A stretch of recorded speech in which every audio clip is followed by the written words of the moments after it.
Frank Grillo. Hi. Hi, guys. How are you? On the couch? Yeah, you got the big couch, all for yourself. You're gonna sit there? I'm gonna sit here with you, buddy. How you doing? Great. How are you guys doing? Yeah. Well, welcome to San Antonio. Oh, this is San Antonio? Yes. First time here? No. I've been No. here several times. Oh, really? What other events have you been here? Drinking? Oh, no, that'll do it. Drinking events. That was really big back in the 90s. 90s. Did you, was there a reason why you're just hanging out with friends and everything? Yeah, I think business stuff and hanging out. And, yeah, it's a fun place. San Antonio's a fun place to come. Let me guess, you hit on the Riverwalk. A couple times. Yeah, do you remember? No.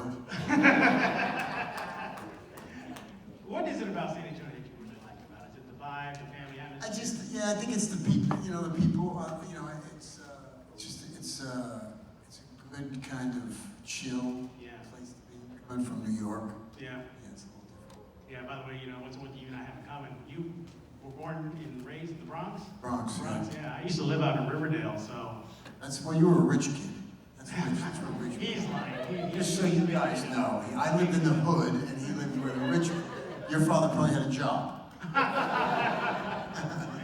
But yeah, New York City, and then eventually I moved to Queens. Yeah. I lived in Sunnyside. Yeah, it's nice. Yeah. Sunnyside, see? You see, Frank is just giving me the business. No, I mean, I'm from the Bronx, and you're from Sunnyside. Well, yeah, you were living in New York City, and that probably prepared you for a lot of stuff.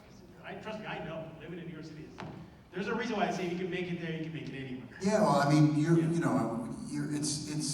learn quickly how to survive like horrific things. How did that life help you in your path to where you are now?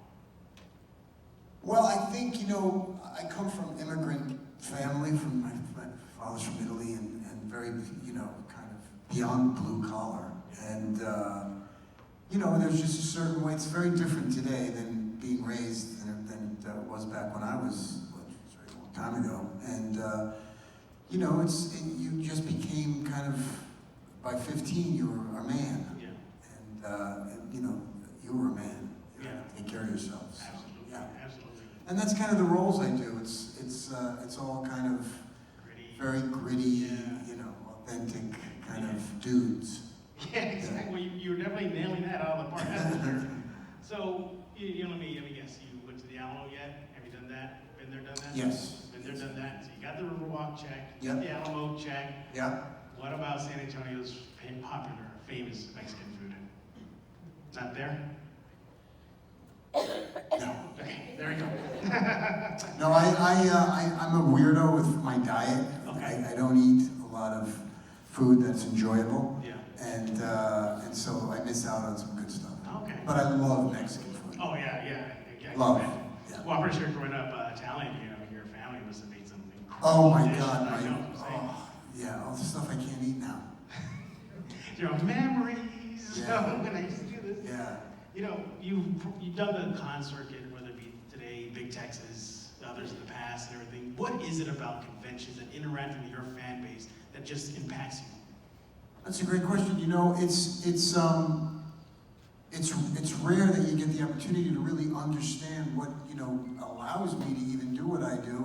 It's the people who show up for whatever it is I happen to be in, whether it's Captain America or the Purge or whatever it is, or Kingdom. It's like without them there is no us. And so when you get close and you see how it affects people, and you get a real appreciation for it, and it's very humbling. And I think every actor needs to be humbled. Yeah, and I definitely see your appreciation for the fan base. Before we got up here, I chatted with you, just to touch base with you, and you were so just open to the fans. You were willing to just come up to you and just, hey, how you doing? Yeah, I like to walk around. I was like, I like to walk around, and it's like people are like, what are you doing? I'm like, I'm just walking around just like you, because guess what? I'm just like you. So you do that? You actually will walk the I just did. I just walked around and bought a bunch of stuff and said hello to people, and wow, that's pretty cool, man. That's cool. What'd you buy? I bought some t-shirts for my kids, and I bought a Godzilla doll, and I bought a painting of Venom for my son Rio, who's a freak for Venom. Oh yeah, we just spoke with the voice actor for Miles Morales and the Spider-Man. Oh, he said I gotta go and find that guy too. Yeah, he was up here, yeah. Yeah, he said I have to go find him. When I find him, what do I do with him? Yeah, exactly, yeah. Okay, But he made me, I was out in Malibu, where I live in California, and Tom Holland was there, and he had come up to me to say hello, and I said, wait a minute. And I got my son, my youngest son, on the phone, and I said, hey, there's somebody here who wants to say hello to you. And my kid never shuts his mouth. And I put Tom Holland, and Tom goes, hi, mate, and, because he's British. He's like, hey. And my son literally went like this. I said, Rio, say hello. He's like, yeah, so. What about the opposite? Has that ever happened to you where a fan comes up to you and they like just get tongues out? Yeah. How do you help a fan in that situation? You just make them feel comfortable. Yeah. It's like, it's not such a big deal. It's not, I'm not Captain America. Good one. That was actually good one there. So you have all those memorable moments. You walk the halls at cons. And you interact with the fans and everything. I'm assuming this type of experience never gets old for you or other actors that attend this, huh? No, I mean, how can, people who, you got to appreciate the effort that everyone makes to come here on their free time and spend their money and, to say hello and get a photo or an autograph. I mean, you better, if that gets old on you, you got a problem. You got a problem, yeah. Your path in your career has led you to be a big part of just the pop culture universe. From the acting roles and everything. What does that mean for you to be part of that genre? Why fans come out here? Did you ever envision yourself being part of, a wave, a phenomenon? No, I mean, I never imagined, even when I did Captain America, it was before Marvel really blew up. They had Iron Man and they had done that first Cap, and I didn't understand any of it. I'm just an actor. I'm just trying to get by, and now, like, I'm going to do this, I did this DC Creature Commandos thing, so it's the next phase of another, superhero, and now I understand it, so I lean into it. Yeah. And I understand how it affects people and how into the stories they are. Yeah. Whether it's animated or live action, So, and my kids, I have 3 sons, my 2 sons, the 2 younger ones, are fanatical about comic books, specifically about Marvel and DC. And so it's a big, I get to look through their eyes, see how excited they are about me doing it. It just, it's great. So I hear Marvel, I hear DC, no conflict there, right? No, a little bit. Hey, I think Marvel didn't do me right, so it's time to try DC. Ah, I see it. Okay, all right, everybody. We were talking about, you being part of this culture, this pop culture, and you look back, and it wasn't as accepted as much. It was always looked down on, like, oh, you like comic book, you go watch this. Now it's, you don't like that? You don't. I'm a weirdo because I don't really know much about comic books or the comic book. I haven't seen all the movies. I haven't seen the Avengers movies. Yeah. I don't know a lot about it. I feel like a pariah. Like, how could you dare? How do you not? Or I'll say something to them at the dinner table, and my son will look at me with disdain. You're a fool. Yeah. And then I smack him.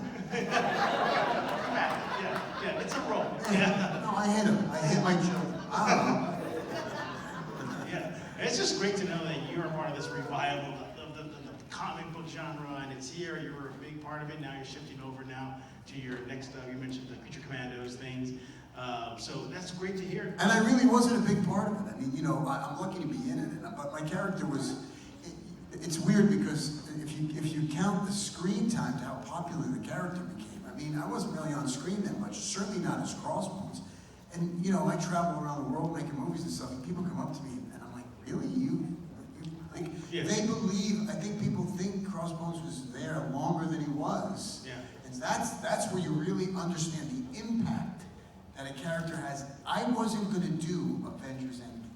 Joe Russo called me, and I've told this story before, and I was so angry that they changed the trajectory of.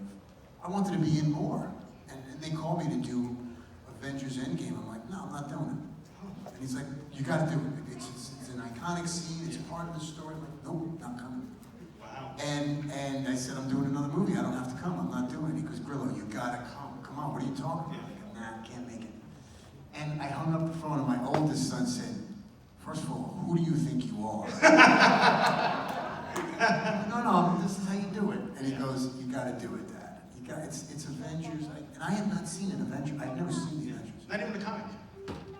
And he gives it's big. You gotta just, you're part of something. It's not about you, dude. Okay. And I went, but I went and did it. And when I went, and stop me if I'm boring you. When I went to Atlanta to shoot it, and it was the 10th anniversary of Marvel in the movies, and Stan Lee was there. Right. Every single character from every single movie was flown into Atlanta so we could do a photo op with Stan Lee, who then passed away not too long after that. So there's a big picture of all of us, and I'm standing on the stage like, if a bomb came, Hollywood would be over. Really, I mean, I'm standing on stage with all these iconic, wonderful, amazing actors and Stan Lee, and I told my son, he said, yeah, you weren't gonna go. Yeah, exactly. You'd have been the one guy not there. You would have drawn yourself in. I mean, you're talking about the impact. You're the character you're in. There's even a guy here dressed up as Crossbones. You want to stand up? Yes, he is. I saw him. Yeah, that's my guy. Listen, I'll give you the money later. Don't worry. Did you see that often? You know, I do. I see it more often than I'd imagined to. Yeah. People like that character because he's kind of outside of what the Avengers and even those supervillains are. He's just kind of a badass with no real powers. Yeah. And he just, I beat the crap out of Anthony Mackie. Like the Falcon. And he's that Captain America now. Yeah. So imagine a Crossbones could be Captain America. Yeah. So, anyway. Hey, by the way, why do you like Crossbones? Basically what he said, he's a badass. Thank you. You're You're getting more money. You've worked in movies, big movies. You worked on the small screen TV. Any difference? Oh, yeah. There's, like I did a series called Kingdom, and great series, by the way. oh, thank you. I saw it. But it was a lot of work, and it's a lot of work all day, and it's a lot of work all day, every day. When you're doing a film, especially a Marvel movie, you show up, you might hang out for 10 hours, go work for an hour, and then go home, you know. When you're doing small, I do a lot of little movies that a lot of people haven't seen, but I love doing them because I'm passionate about the scripts, and those are difficult. More like a television show. Big studio movies, unless you're, you know, Chris Evans, who's in basically every scene. You got a lot of downtime. I don't like downtime. Let's go. Work. That's the New Yorker in you. That's the New Yorker. You know what it is? It's the poor kid. I think if I'm not working, I'm not making money. You know what? And it goes back to your upbringing. That type of mentality really propels you with what you do. It's an immigrant mentality. So my family came here, and if any of you are from immigrant families, you know, you came here for an opportunity to earn money. And so you put your shoes on, you went to work. You're sick, put your shoes on, you go to work. Do you know what I mean? You're not in a good mood, put your shoes on, go to work.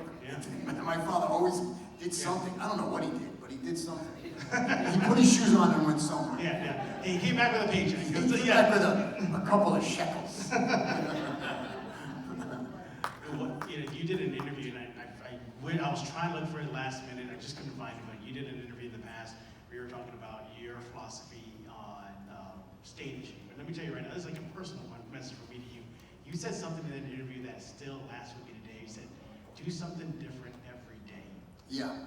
And I don't know if you remember that. Yeah, I do. I still say it. And let me tell you, I incorporated that immediately.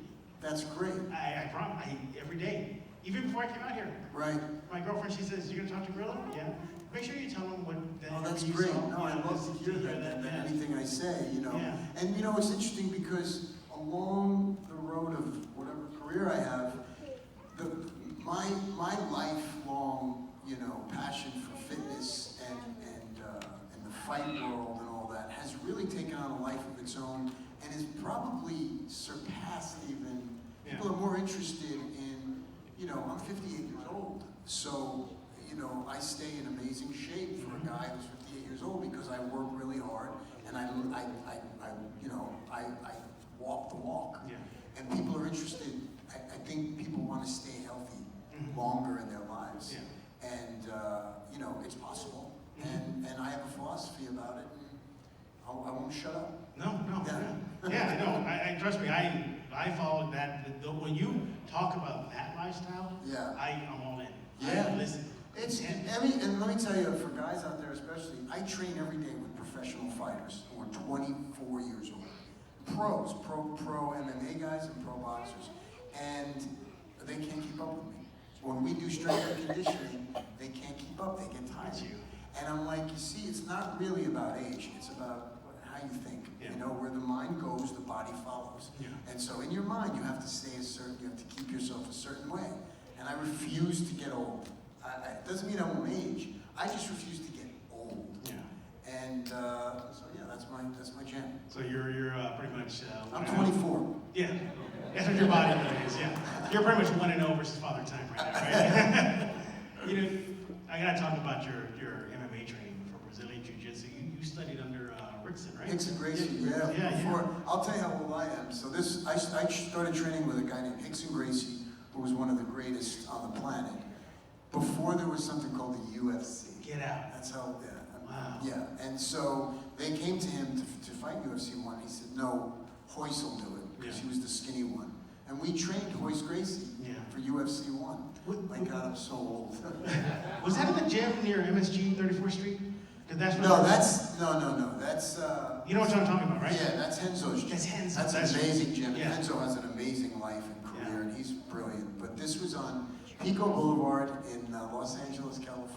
Before anybody, and I wrestled in throughout college, and one of my college wrestling buddies from Oklahoma said, you gotta check this out, this thing called Jiu-Jitsu.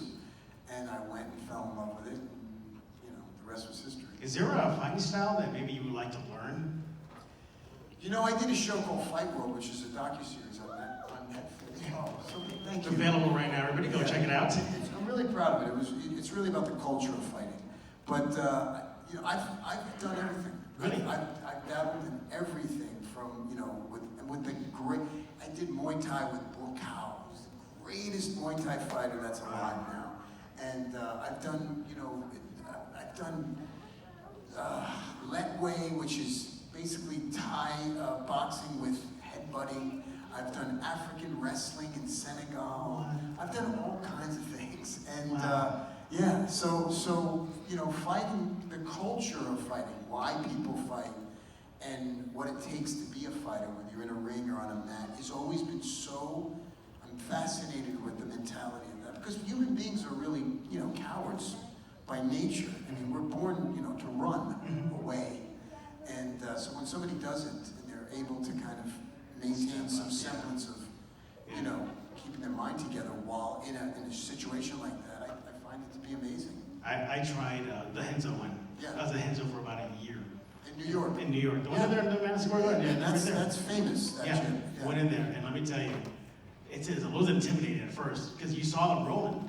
And you're like, I was there, like, oh, there's no way I can do this. Of course you can. And about a year in, I look back, I'm like, oh yeah, that's all it was. And you know who excels faster is women. Women, you know, I've trained so many women in jiu-jitsu and boxing because they have less ego. They learn fast, and I'm amazed at women. I'm like, for me, my favorite fighters in the UFC and even in boxing now, are, because they're so technically proficient, are women. And I never thought I'd say that. Wow. Yeah. Thank you. You're welcome. You're badasses, and you give birth. Anyway. That pain threshold. Yeah, that pain threshold I hear that women have, man, it's pretty high up there. I see everything you put together, and then you're talking about your fighting that you were training in all different styles. Did that help you in roles? I mean, obviously it does, action and all that stuff. Like, how did you incorporate that life into the movie and acting life? It's a great question. Well, it always helped me in the sense of I'm a disciplined guy. When you train in any martial art, or you have to be disciplined. So, and I grew up wrestling from when I was a boy, and diet and everything. So I was very disciplined. But what happened was my skill, as far as being an actor, was actually on display in the movie Warrior that I did with Tom Hardy and Joel Edgerton. people really thought I was a coach. Wow. I got a call from the University of Arizona asking me to come out and coach them. I'm like, I'm not a coach. I'm an actor. Yeah. But so then all of a sudden I was a physical guy, because there's not a lot of guys in Hollywood that can kind of pull off action, you know, in an authentic way. And that kind of gave me a little niche. Yeah. And that's what's kind of held me together the last 20 years. That's great. That's great. Yeah, yeah. You definitely can tell. We're watching you in action. You're like, whoa. Yeah, Yeah, I mean, yeah. I you know, and I choreograph all my own stuff. I do all my own fighting, all that. And so I love it. I love finding movies where I can be physical. Yeah. Yeah, is that the stuff? I mean, I'm pretty sure you're diverse. I mean, obviously, we know you have a preference, but do you ever look at your acting world and be like, you know what, I could step out of my comfort zone in this genre? Like, I do. I did a movie called Lamborghini where I played Ferruccio Lamborghini, the guy who created Lamborghini, the car, and it was, you know, based on a book by his son. I went to Italy and shot a movie for a couple months, and I played another human being. I played this guy Lamborghini, and they aged me, and it was great. I did, you know, I think it was executed well, and it was a lot of work, and I enjoyed it. The movie came out great, but I like doing, you know, it's funny. I was friends with Liam Neeson from doing The Grey. Yeah. And Liam Neeson, you know, was Schindler, Schindler's List. He was amazing. He got nominated for an Oscar, and I talked to him recently, and he's at 72. He's like, I just have too much fun, Frank. He just loves the action. It's a lot of fun to show up and do. It's like we're, you know, being 8 years old again. Yeah, yeah, you gotta play. Yeah, basically going to the playground to play, yeah. All right, everybody, oh, look at y'all, y'all knew already, yeah. It's like we're in church, yeah. and I'm gonna give the host to you. All right, well, I don't need to give an announcement. You guys already lined up. Okay, so Frank, we're gonna take some questions from the fans. Go ahead, ma'am, your name and your question. Hi, Frank, I'm Nikki. Hi, Nikki. Hi. Okay, so I have 2 quick questions. I'll go really fast. I can't say it, but in a certain movie, I'm guessing you did all your stunts. Do you do that? I do most of my own. I have a stunt man who travels around the world with me. He does all the stuff where I could die. But I do all my own fighting and interior stunts. I'll do myself. Yeah. Okay, nice. But as I get older, I kind of let him do more. Yeah.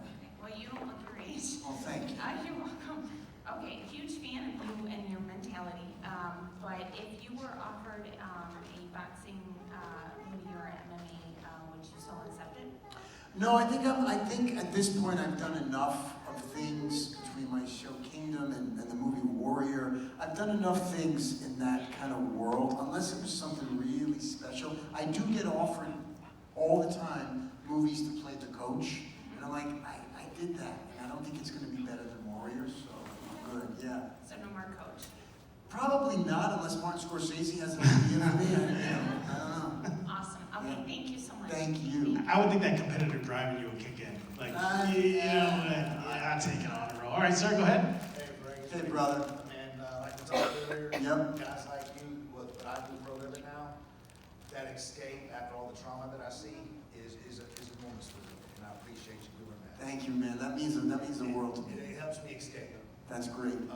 With what you said about females, I gotta agree. I got 2 daughters, both MMA fighters. Right. One's undefeated in Muay Thai, the other one's a badass MMA fighter. Yeah, he's got his own gym. Yeah. He's a police officer, now he's got his own gym.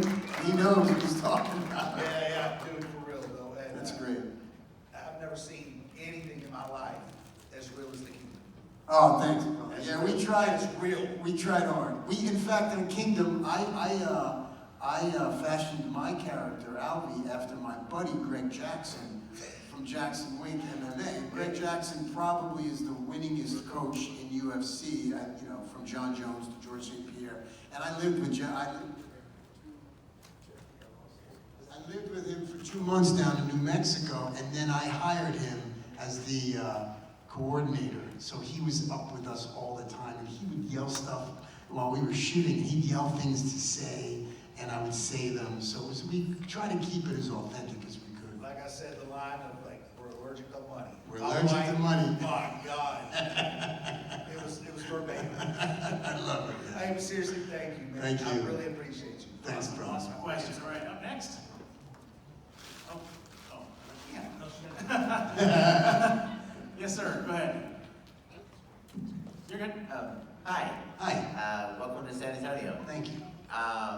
First, I just want to say that I do love watching you in the Avengers movies, and I have all of them. Even you're in a cameo in the Endgame. Yeah.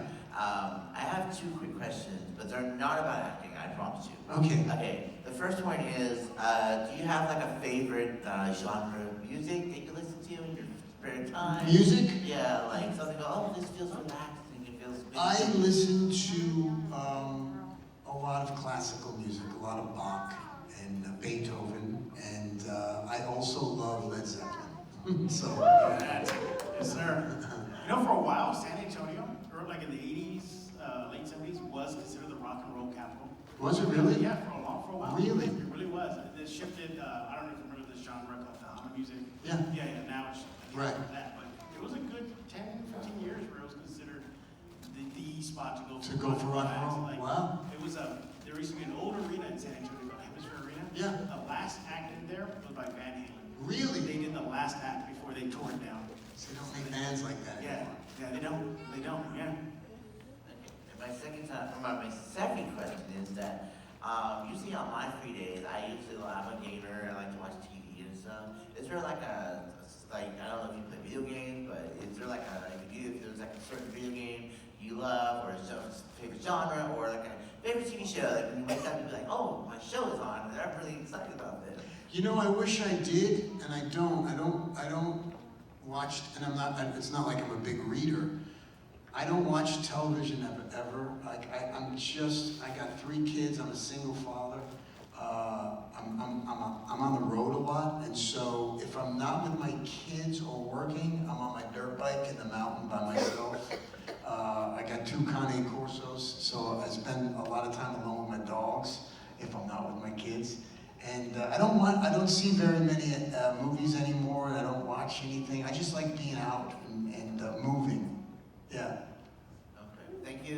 Enjoy the con, and I really liked your fight scenes with the Avengers. Thank you. Yes, and I won all of those fights. All right, sir, go ahead. Oh, wait, crossbow. There he is. There he is. He's here. First off, I have to say, they killed you off way too soon. Amen. You should have been a reoccurring character long into the series. You should call Kevin Feige. Oh, I wish I could. Mm. I just heard you had dogs. What kind of dogs do you have? Cane Corsos. Yeah. I'm a German Shepherd guy. Yeah. I wish I had German Shepherds and not Cane Corsos. They're a lot of work. Yeah. Shepherds are too, but Yeah. I just wanted to thank you. You were my favorite Marvel villain, hands down. Look at that. Look at that. Definitely call Kevin Feige. Hey, wait, real quick. Hey, what's your costume like? What do you got on? Just the whole thing? Well, I've got the. Yeah, this. I saw this earlier. I wanted to I'm doing a photo. Oh, you have the. Yeah, this is what I wanted you to say. I'll be doing a photo op tomorrow. That's Come on, closer a little bit. You want to show them?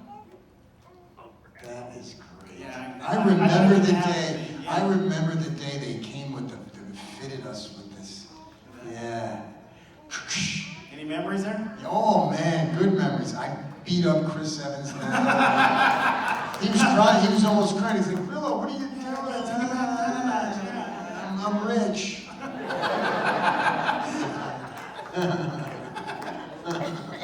Thank you, brother. Appreciate it. Yes, ma'am. Go ahead. Hi, I'm Tori. and Hi. I was just wondering, what's your favorite drink of choice? Used to be red wine. I was I was a good drinker.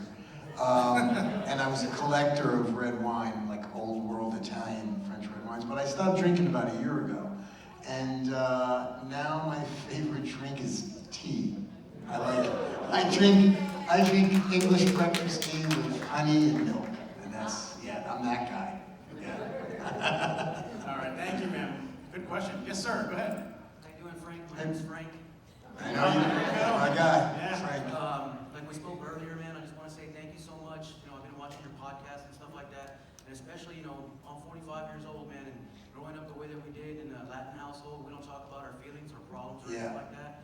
And I just want to say, man, thank you so much for doing that and bringing that stuff up, man. Thank you. It means the world to me, especially, I'm former military. I used to be a cop, and the stuff that, you go through and the stuff that you see, Yeah, we're taught not to talk about our feelings. When you're a bit younger than me, but in our generation, mental health has become. I've had 2 major suicides in my life, 6 months apart. Major, 2 of the closest people in life. Oddly, both committed suicide with a gun, and it was really tough, and it woke me up to specifically men's mental health, and how men, specifically of a certain age range, tend not to talk to each other. And I think what you're doing is great, and you know, you find a group of men, and you have people to, you know, there's a not to bring this down, but there's a around the world they're called blue zones. It's where people live the longest. It's where they have the most people who live past 100. There's 7 or 8 of them around the world. All different foods, some exercise, some don't. They're from all over the place, but the one through line that they have is a sense of community. They all have a very strong community, and that's, you know, that's what men specifically need, is to create a community to kind of, we have to look out for each other. Yeah, exactly. Yeah, so amen. And just one more quick thing. As far as I know, you touched on it earlier, like you don't want to do any more, so as far as like films, like boxing, MMA stuff, what about commentary? Oh, that's a good one. Yeah, I was the voice, during COVID, I was the voice for Fight Island for Dana White. They had this where it kind of stirred something up in me.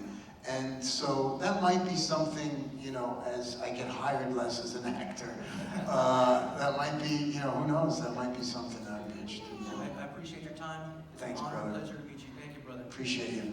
He mentioned a podcast right now. Do you want to go mention it right now for people to subscribe and check it No, out? I don't have it. I just keep doing Oh. podcasts. Yeah, I do a lot of podcasts. I get asked to do a lot of podcasts, specifically to talk about mental health. Oh, okay. Yeah. Okay. So. So basically, they can just search you in podcast. Yeah, I've done just about every podcast. Yeah, Yeah, I know. yeah. Yeah, I wasn't invited. Yes, sir. My name is Gilbert, and thank you for coming to San Antonio, man. It's a pleasure. Thank you. If you ever get a chance to come back, please, man. We love you. Why, I gotta leave? No, man. Oh. If you ever get a chance to come back, please. Like, I will. You're always welcome. Thank you.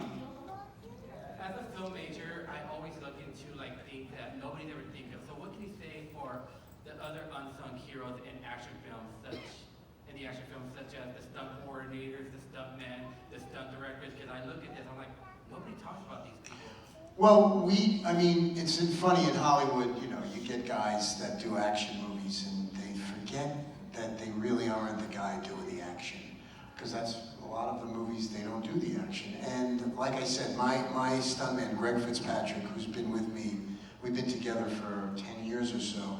I mean, he puts it all together. He's the coordinator. He sets it up. Without the stunt people, without those people to not only coordinate and keep you safe, you know, there's no Jason Statham movies. There's no Rock movies. There's no, you know, these movies that we associate with as action movies. They don't exist because those guys aren't doing their own stunts. And it's these unsung heroes that are the stunt people who should get Academy Awards that are the reason why we love action movies. Yeah? Thank you, man. Yeah? Thank you. That's a good question. Yes, sir. Hey, Frank, Jose, who spoke earlier. Yes, bro. Any plans on working out while you're here in San Antonio? Yeah, I'm going to Gold's Gym when I'm done tonight. Nice. Yeah. Hey, if you want to do a boxing workout, go check out Jesse James Leha's gym. Oh, he's here. That's right. Yes. You familiar with them? Yeah, of course. Yeah, stud. All Yeah. right, thank you. Thanks, man. Let me tell you something about him. He now, in the off season, he trains the professional basketball team here. He trains the Spurs. Oh, does he really? Yeah, he Go Spurs, by the way. How about that? Yeah. So he now incorporates, well, the Spurs has Right. to incorporate boxing Of course. to the pro basketball players training in the Right. off season. So what he'll do, he'll invite a few players, they go to his gym, he mixes up with them, and then recently he went to their gym, he took his crew, and he took them in the corner, and he got them going. He said, put the mitts on, and it's boxing. That's great, man. And now that professional team, the Spurs, they now religiously now incorporate him every year. I tell everybody to box. I mean, all 3 of my kids box. My oldest son, it was an amateur boxer, and it's as much of a chess match as it is a physical activity. It's amazing what it does for you. Yeah. Yes, sir. Hi, Frank. My name's Leonard. I just want to say thank you for being a badass in real life and on screen. I love all your movies, all your roles, but I just wanted to ask you if DC did offer you a position for any character I'm in. Would you? He said he's I'm in. Is there a certain character you would want to be? I'm already playing Rick Flag Sr. in the Creature Commandos. Actually, David Harbour's in it too. David's here. Yeah, David plays Frankenstein. He's amazing. We shot the animated version, and then we're going to do the live action version at some point, I think, next year. Yeah, so I've jumped ship. You did. You really jumped in. If they were offering you a position for best stroke, I mean, would you take it? I'll do anything. Man. I got 3 kids and 2 ex-wives. So whatever. What do you need me to do? I'll do it. That's one thing I like about you, Frank. Just real. Just real. Thank you for coming to San Antonio, and once again, you're always welcome here. Thank you, brother. Appreciate you. Yes, sir. My name is Ron. Hi, Ron. So my girlfriend's a huge Chris Evans fan. Why? When you were working with him, did you happen to accidentally punch him in the face? No, I didn't accidentally. I punched him as many times as I could. I mean, we did that elevator scene for 6 days. 6 days we were in that elevator. He was black and blue. Felt great. It's a big crybaby. I love him. He's amazing. And I couldn't imagine anybody else being Captain America. But and he had a lot to carry with the movie, but I loved beating him up. Hello. Here's your question. Hi. Can you tell them just a little Hi, my name is Nicole. Hi. I'm looking to get back to myself. Can you give me any tips or anything like that? Get into acting? Yeah, some tips and advice. There's so many different ways to do it, but you got to realize acting as a profession, the chances of you becoming an actor that can work and make a living is like becoming a professional athlete, right? It's hard. And so you got to go out and, get yourself an acting teacher and try to get on stage and do some plays and see if you really love it. Because if you don't, I would say do anything else. Yeah, it's that kind. If it's not like inside you where you say, I'm out of my mind and somehow I gotta do this, then I tell people don't pursue it, because it's not gonna go anywhere unless you're really serious about it. So that's kind of my advice. Good advice. Yeah. Good advice. Thank you, man. What's going on, sir? You want to? You can come up here. I'll give you the mic. It's easier. Hello, Frank. Hi. How are you doing? My name's Matthew. Hey, buddy. I love your work in the Purge Anarchy. Oh, thank you. To this day, I cannot watch your final scene without crying. Really? I made you cry? Over and over again. Really? How about this? So in the first version of that movie, I died. Yeah, I died. And so what happened? So what happened was I died. I died at the end in her arms, right? And they tested the movie. When studios make movies, they test them for audiences to see what they like and they don't like, what characters they like, what they don't like. And it was unanimous that they didn't want that character to die. So then we had to go back and reshoot it, and they kept me alive. And yeah, so. That was actually a smart choice. Right? Wow. Well, I love that I made you cry. I'm sorry, but I'm not sorry. Crying in a good way. Yeah, I get Very you. good way. Yeah. Listen, I'm a crier. I cry in commercials, so. I felt the emotion and, Yeah. and just the power that came out in you. And I just need to know, is there anything else that you came out in that you feel that you put any more emotion in? Because I need to see it. I think my TV series Kingdom, specifically when my son, played by Nick Jonas, is killed. I think there was some work that I did there with Jonathan Tucker, the other actor, was about as much emotion as I've had in a film that was prolonged. So yeah, I think Kingdom in that episode was, for me, was tough, because I have children, so. Thank you so much. I'm Yes. going to go check it out. Thank you. It's Thanks. a great series, let me tell you. You're going to enjoy it every single episode. All right, sir? Hello, Frank. It's Ivan. I'm a career member. Yes, I do. I can ask a personal question. I told you I trained. What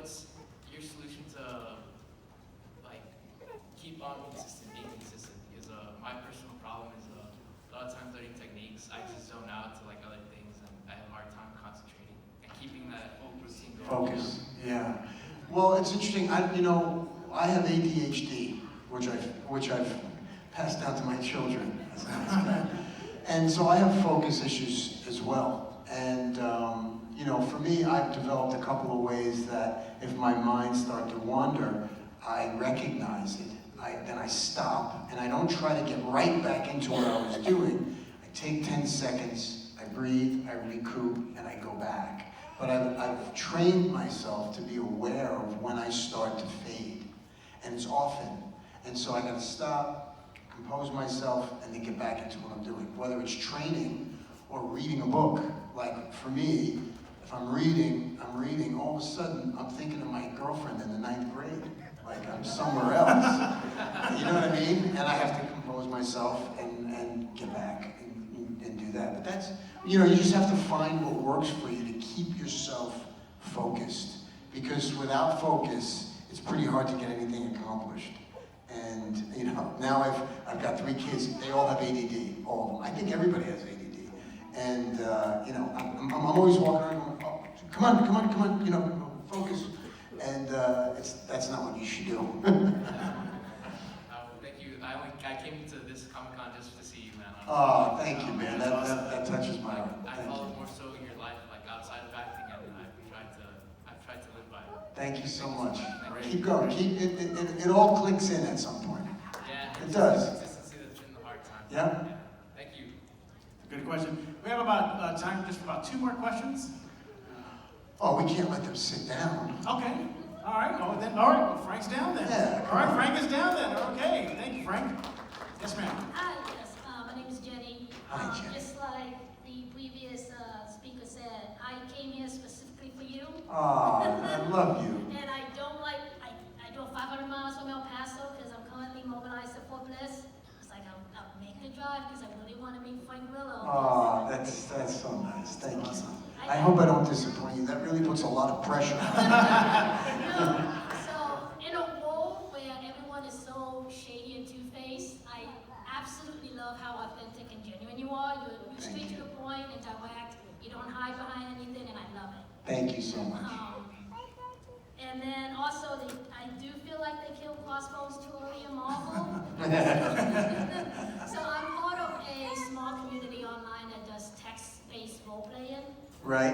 And so one of the reasons I got back into it was I played Crossbones on there. Oh, that's so great. He still lives on online. That's great. Everyone seems to like how I write him, so he's still alive on there. And how would I hear that? Or see it? It's on a site online. It's all text. We all write stories for each other. Gotcha. So I can get with you if you're interested in That's that. great.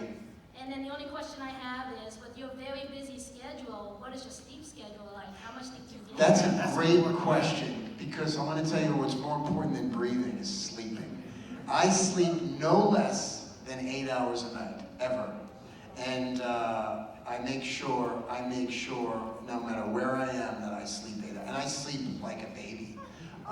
So it's the most important thing for health, is sleeping. And people think, no, I can sleep for 5 hours. I'm like, no, you can't. Your body needs to regenerate. And a lot of people who have problems with, controlling their weight and stuff, it's usually because they're not sleeping enough. And cortisol levels raise, and your body doesn't know what to do. And so sleeping is so important, and you must sleep 8 hours, period. There you go. Good advice there. All right, young man. Oh, we got a tag team here. Hi, Frank. Hi. I'm Jesus. This is my son, Dominic. Hey, buddy. He had a question for you. What do you do in your spare spare time? My spare time, if I'm not with my children, I've been an avid motorcycle rider since I was your age. Dirt bikes, and I got a bunch of bikes, and in California it's beautiful. There's mountains and deserts, so I like to escape, and in my spare time continue to ride my bikes. I have one more question. Do your children, do they also do MMA or jiu-jitsu? They all box, and now my middle guy's starting jiu-jitsu, but they love it. They're all physical kids, and they're all very respectful and compassionate, and I think a lot of that has to do with not being raised specifically by me, but by their coaches and their trainers who instill certain values in them. Was that an issue, getting them to kind of like jump on board with martial arts, or No. they kind of just pick it up right away? No, because my oldest son, from the very young age, wanted to mimic me, and it was great. And it was great, and I had a great responsibility because he watched everything I did and said. And if I cursed, this kid cursed. Like, he's done everything. To this day, he's starting to look like me. Like, he's morphing into me. He's 25 years old now. Just made his first movie. And then the other two loved him so much that they followed whatever he did. So I have a gym and that, like, they're always working out, and they're always doing their thing, and they're very physical, and they do it with each other, which is great. We all go to the gym twice. I take them with me twice a week. So the four of us are together lifting weights, and it's phenomenal. I love it. Yeah. It's great bonding too. And it really, you know, even with couples, I often say with couples, you know, a couple that trains together stays together. There's something that happens when your endorphins are released and you're clear-headed, and you're always, no one works out and doesn't feel better. And when you do it with like a spouse or a girlfriend or boyfriend, it's good for the relationship. Not every, I don't need to bring her with me every time. Sometimes. All right, thank you. Thank you. Thank you, young man. Yes, sir. Hello, Frank. Hey, buddy. Obi-Wan Kenobi. Yes, I see that. Real honor to meet you, sir. My It's pleasure. a pleasant surprise. I'm here with my family, second row in the far. Hi, guys. We had an engagement today. Ah. Our stepson proposed Really? this morning. Congratulations. Congratulations to Basketball. Work out together. I was just about to say that, yeah. Give some good advice. That's awesome. Good for you. Sir, boss level, fantastic work. Thank you. Thank you so much. That's a special movie that my partner and I, my partner Joe Carnahan, wrote the movie. He directed the movie. We produced the movie together. We got Mel Gibson and Naomi Watts and put a whole thing together. And that was a real treat to do, you know, from start to finish. So I appreciate that you like it. Have we not talked about it yet? No? How has that been missed? Yeah, we haven't Impossible. I've watched it twice. Boss Level, it was unfortunate because Boss Level came out during the peak of COVID, and Universal was going to release it into 2,500 theaters, and it all went to hell in a handbasket because of COVID. And then Hulu put it out on their, the streaming service. But we lost a theatrical release. But I'm very proud of that movie. I did all of my own stunts. I'm still sore. Frank, you are using the force nicely. Yes, thank you, everyone. Using it. Thank you, everyone. How many takes did it take for the wake-up scene? We did that differently by design every time. So we did that over the course of shooting the movie. I must have done it 50 times. Wow. Yeah. Last question. Yes. What emotional mind state did you put yourself in to get through the scenes with your son? Well, that was my real son. So in this movie, Boss Level, it's like Groundhog Day. And I realized that my son, who I'm estranged from, who's 8 years old, is being killed every day by Mel Gibson. And once I realized it, all I want to do is spend every minute with him and try to save him. So there's scenes where they're dragging his body out, and I have to tell you, talk about where the mind goes. It was so gutting and devastating. A couple times Carnahan said, all right, cut, we gotta, because I was crying, and I couldn't cry in the scene. They didn't want me to cry in the movie. And it was not easy to see my little beautiful boy. I can cry right now thinking about it. Because he was under a sheet, and they pulled the sheet. I was like, okay, this is too real. And my ex-wife at the time was on set too, and she was beside herself. She goes, and he loved it. It's like that. Mel Gibson is killing me. Braveheart. I'm like, how do you know Braveheart? Yeah, so great questions. Thank you so much. Yeah, thank you, brother. And congratulations. Yeah. Thank you. All right, our final question. Yes, sir. Hi, Mr. Grillo. My name's Tony. How you doing? Good. It's funny you brought up the boss level, because that was actually going to be something I would mention. You were 55 when you made that. Yeah. And you were in phenomenal shape. I was incredible. He was there. I got myself On in the great right there. shape. My trainer was on. on set with me every take. We had trained for 4 months up until that point, and I got myself into. I looked like I should be 20, and I kind of looked. You looked like you needed a cheeseburger. I did, man. I was 4% body fat. And you were hungry all the time. I was hungry all the time, and I was drinking. Oh. So I was 4% body fat and drinking a lot of wine. So I was angry. Yeah. This is what I hear from a lot of professional bodybuilders. They get down to that percentage. It's like everything goes to. I don't know how they. By the way, I don't know how they do it. I their don't. sex life goes to pot. Everything goes to pieces. Yeah, sex life. I had Yeah, no. no. Yeah. My question is, you are in a business where image is so important. True. And like you see, you're working with Chris Evans, who at the time had to be thinking good shape. Yeah. All those guys. And you touched on mental health. Yeah. Body dysmorphia. How prevalent? How much do you ever? I mean, I don't. I have it now. You struggle with it. Yeah. I mean, I'm 54 and you're 58. Yeah. And I say I coach people in health and fitness in my small town. They fight every day. How do you deal? You know, I am crazy, personally. Like I really am. I don't care what I'm doing or where I am or what my kids are doing there's nothing that gets in the way of my regime, my regimen. Like I wake up every day at the same time. I don't eat until 4 o'clock in the afternoon. I train empty every day. I train for hours. I train twice a day. And I don't do it to look good. I do it because I have a mental problem. And look, the byproduct of it is your body looks a certain way, right? But for me, I always feel skinny because I was always a skinny kid. And I don't want to be skinny. And people go, "You're not skinny? What are you talking about?"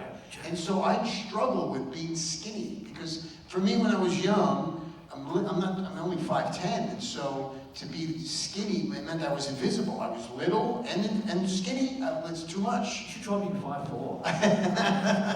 Well, listen, it's all the same. I have friends that are 6'2", and they have, it's the same thing. So it's people don't realize how difficult it is to be a guy.